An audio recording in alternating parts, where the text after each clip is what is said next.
Bonjour tout le monde, j'espère que vous allez bien, bienvenue dans cette nouvelle vidéo. Alors aujourd'hui là, comme vous voyez, je sors du café, voilà, donc là j'étais au café avec mon petit ordi, mon petit iPad et j'ai eu une idée de vidéo en fait en sortant du café, un truc que j'aimerais vous montrer.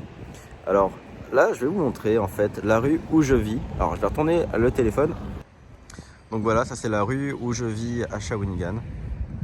Avec pas mal de commerces de boutiques, mais bon, on s'entend que c'est Shawinigan, c'est une petite ville, il y a peut-être une dizaine de boutiques en tout. Et concrètement, bon, on est dans une petite ville, c'est une petite rue, donc il y a, comme je vous disais, environ une dizaine de commerces, une vingtaine de commerces peut-être.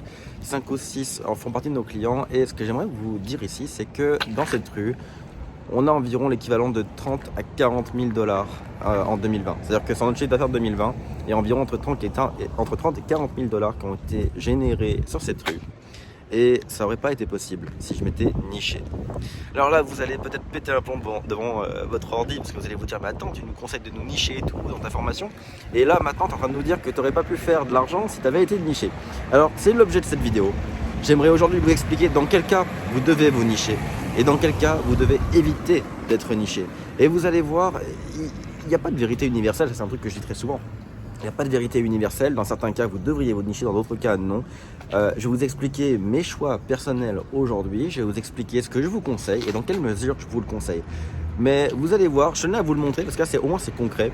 Vous voyez la rue où je suis, vous voyez où je vis, vous voyez globalement donc mes clients là derrière moi. Alors là je vais commencer par retourner chez moi pour pouvoir vous parler tranquillement de mon bureau, avec ma caméra. En plus là c'est la golden hour, c'est très très beau, mais par contre c'est l'enfer, je vois rien. Donc on se dit à tout de suite au bureau.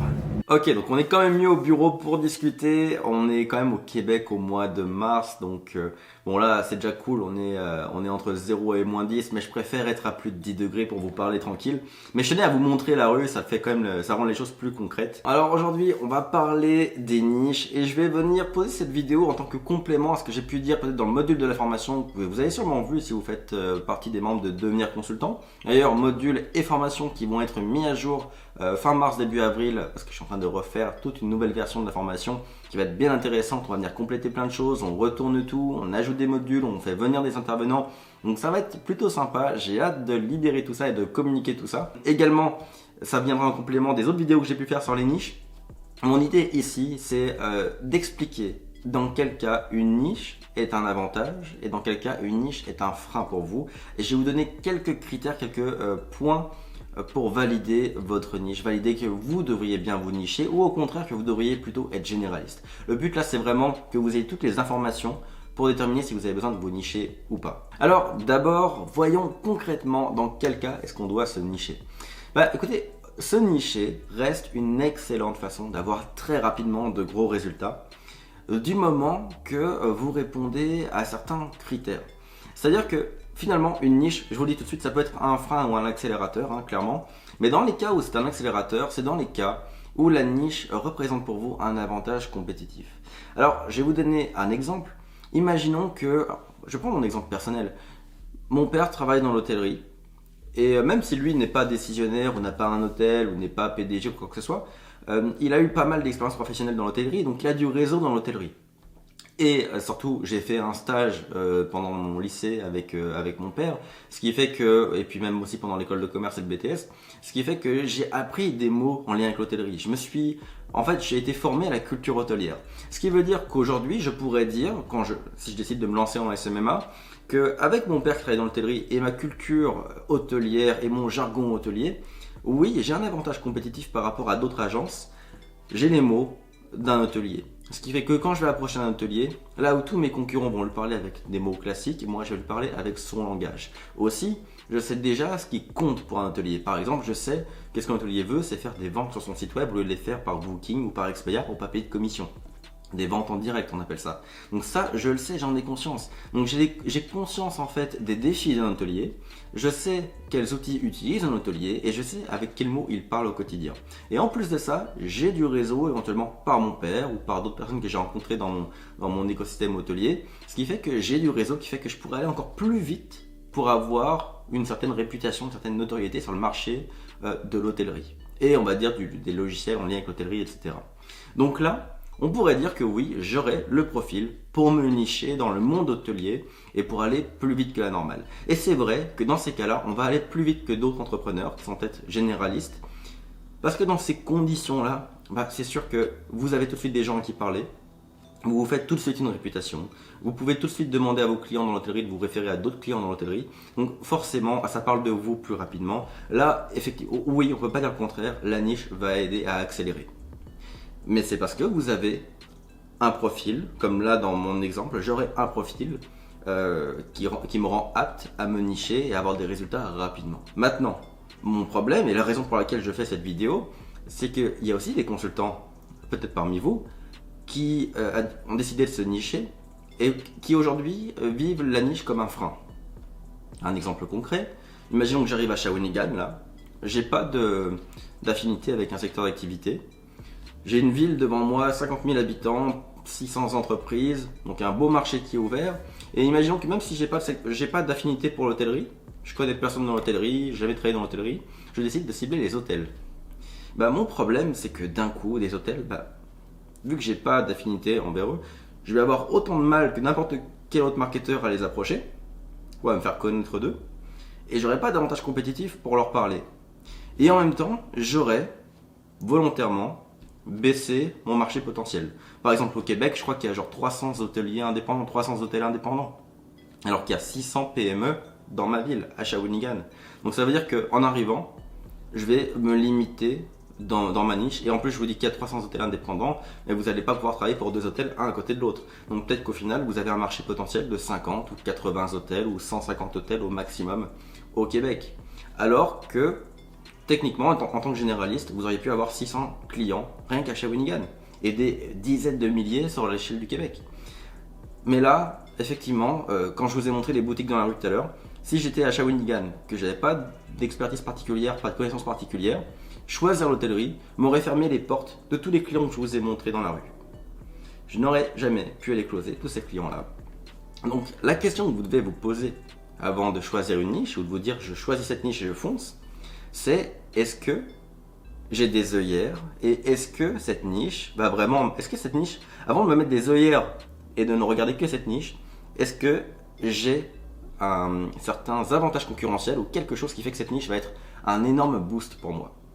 Si vous n'avez aucun secteur d'activité avec lequel vous avez un feeling, ou soit que vous aimez ça, soit que vous avez du réseau dedans, soit que vous avez un jargon, peu importe, si vous n'avez pas tout ça, je ne vois pas spécialement l'utilité de vous nicher, d'aller à fond dedans.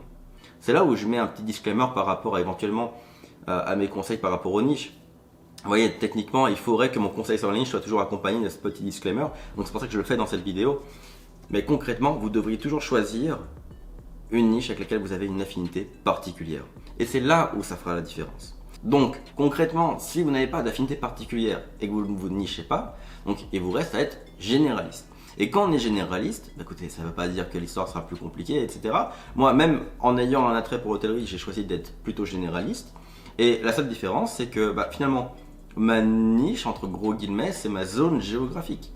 Personnellement, plutôt que d'être niché sur un secteur d'activité, j'ai décidé de me positionner sur un marché géographique. D'être la référence de mon domaine sur mon marché géographique. Et vous voyez qu'au final, l'un dans l'autre, on s'y retrouve. Ces 30 à 40 000 $ de chiffre d'affaires sur 2020 que je vous ai montré, qui sont sur la rue, c'est qu'une partie de mon business. Mais si je les ai, c'est parce que je suis sur cette rue et que j'ai travaillé ma zone géographique. Je me suis fait connaître des entreprises qui m'entourent. Donc là, on revient un peu à tous les conseils que je vous donne pour vous faire connaître par votre ville, par les entrepreneurs de votre ville, de votre région. Les formations gratuites aux entrepreneurs de votre coin, vous inscrire à la chambre de commerce de votre ville, envoyer même des cartes postales aux entreprises autour de vous. Bref, tout ça, c'est des techniques pour vous faire connaître des entreprises qui sont autour de vous. Et ça, c'est possible quand vous êtes généraliste. Donc vous voyez, il n'y a pas un monde idéal. Il y a simplement deux façons de faire, dont une va être peut-être plus rapide si vous avez les prérequis nécessaires. Un autre dernier point que j'aimerais vous donner, c'est qu'imaginons qu'aujourd'hui, j'ai démarré en tant que généraliste et je n'ai plus aucun mal à trouver de nouveaux clients. Je pourrais me dire, je vais me nicher. Ça pourrait être une idée. Pourquoi est-ce que je ne me nicherais pas pour aller encore plus vite dans ma croissance? Bah, ça peut être une possibilité, et là, il faut aussi vous écouter au niveau de votre feeling personnel. Je vais vous donner un exemple très concret. J'ai déjà proposé à mon équipe de se nicher dans des trucs qui les fait kiffer. Par exemple, si on adore, je sais pas, si Johan adore les marques de cosmétiques, le marketing cosmétique, etc., c'est un des secteurs où le marketing est le plus poussé, on aurait pu se nicher là-dedans. Mais la réponse de Johan, que je trouve cohérente et qui serait la mienne aussi, c'est ouais, mais en même temps, j'aime bien découvrir de nouveaux secteurs d'activité. Je suis quelqu'un de créatif, j'ai envie de voir plein de types d'entreprises différents. Faire un jour un zoo, un jour une marque de cosmétiques, un jour un café, l'autre jour un hôtel. C'est un kiff ça aussi. Donc c'est là où la niche n'est pas une obligation. Je sais qu'on parle beaucoup de niche aussi dans les autres business comme le dropshipping, le e-commerce, etc. Là, et ça peut faire beaucoup plus de sens dans d'autres types de business. Mais dans le SMMA, dans le consulting, on va dire en général, c'est pas une obligation de se nicher. Se nicher reste une option que vous pouvez décider d'utiliser. C'est un outil comme un autre que vous pouvez utiliser pour votre aventure entrepreneuriale. Mais comme d'habitude, c'est un outil que vous devez utiliser si vous vous sentez en maîtrise, s'il a un intérêt pour vous. C'est un peu comme quand on me demande est-ce qu'on va faire de la prospection téléphonique. Ben moi, ma question c'est est-ce que le téléphone c'est quelque chose avec lequel tu es à l'aise? Est-ce que tu es à l'aise au téléphone? Est-ce que tu penses qu'utiliser le téléphone va être un avantage stratégique pour toi?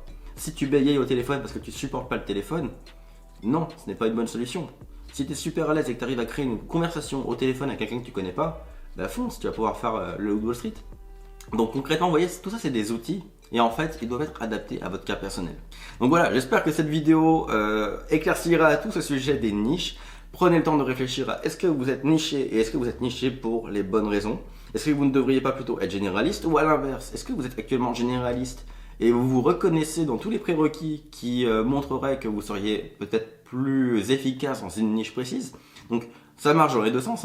Donc prenez le temps de vous faire une petite introspection autour de tout ça. Dites-moi en commentaire ce que vous en pensez. Est-ce que vous pensez que vous voulez être niché? Est-ce que vous pensez que vous devriez rester généraliste? Et peut-être les raisons pour lesquelles vous prenez vos décisions. J'espère que ça vous permettra aussi de pousser vos réflexions par rapport à tout ce qui est niche, secteur d'activité à attaquer, etc. Aussi, restez ouvert à ce qui se passe dans votre niche. Et il y en a certains qui vont se nicher dans les secteurs d'activité parce qu'ils ont du réseau là-dedans. Mais vérifiez toujours le potentiel économique et tous les autres prérequis dont on parle tout le temps. Je vous donne un exemple. En ce moment, prenons l'exemple du Covid, l'été, comme les gens ne partent pas en vacances, etc., ils font beaucoup de rénovations chez eux et ils se font installer des piscines, etc. Ce qui fait que généralement, les boîtes de rénovation pour l'intérieur de maison, les boîtes qui vendent les piscinistes, etc., ils ont déjà trop de clients. Donc si vous voulez vous nicher, exemple dans les piscinistes, mais qui sont déjà en rupture de stock, c'est peut-être pas une bonne niche, même si vous avez du réseau là-dedans. Si tous les piscinistes sont en rupture de stock, vous aurez beau leur proposer de la pub, jamais ils accepteront, ils ont déjà trop de clients. Donc vérifiez toujours le potentiel économique de votre niche, même si vous avez une affinité avec cette niche, vérifiez toujours le potentiel économique avant de vous lancer à fond dedans. Donc voilà pour cette vidéo. Écoutez, j'espère que ça vous a plu. Je vous invite à venir me rejoindre sur Instagram. On est maintenant plus de 1100 sur Instagram. Ça bouge, ça évolue. Là, on recommence à publier. On a fait quelques shootings photos sympas. Donc je vous laisse venir voir tout ça. Aussi dans les stories, je partage pas mal de choses.